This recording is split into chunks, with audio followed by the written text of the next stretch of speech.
स्थानिक आमदाराशी भेटायचा आम्ही खूप वेळा प्रयत्न केला.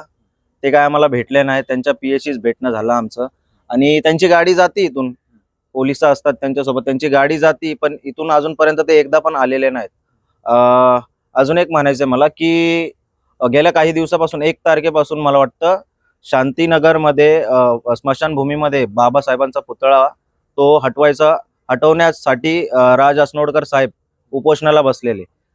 त्यांच्या संघर्षाला यश आलं. 6 दिवस झाले ते उपोषणाला बसलेले. त्याच्यामध्ये आमदार साहेब गेले. काल मी माध्यमांमध्येच बघितलं की ते आमदार साहेब तिथे होते. काही नेते असतील, आपल्याला त्यात जायचं नाही. पण आमदार साहेब, तुमचा विधानसभा क्षेत्र आहे हा, त्यात 31 घरं बाधित झालेत. तुम्ही इथे नाही आले, तुम्ही तिथे गेले. ठीक आहे, जसे तुम्ही समाजकार्यासाठी जाताय तसे आमच्यासाठी पण या साहेब. लक्ष घाला एकदा आमच्याकडे, कारण तुमचा हा विधानसभा क्षेत्र आहे तो नाही. जेबी मीटिंगमध्ये जसं की त्यांनी सांगितलं आम्हाला की ह्या महिन्यात तुमचा न्यायनिवाडा काहीतरी लागेल. जर जेबी मीटिंगमध्ये आमचं काय न्याय लागला नाही, आम्हाला न्याय भेटला नाही, तर आम्ही स्थानिक नेते आणि नगरपालिकेच्या विरोधात पुन्हा एकदा उपोषणाला बसू. त्यांनी बघितलंय आम्ही उपोषण केलेलं आहे निर्जलीय मागच्या वेळेस पण, ह्यावेळेस पण आमची पूर्णपणे तयारी आहे.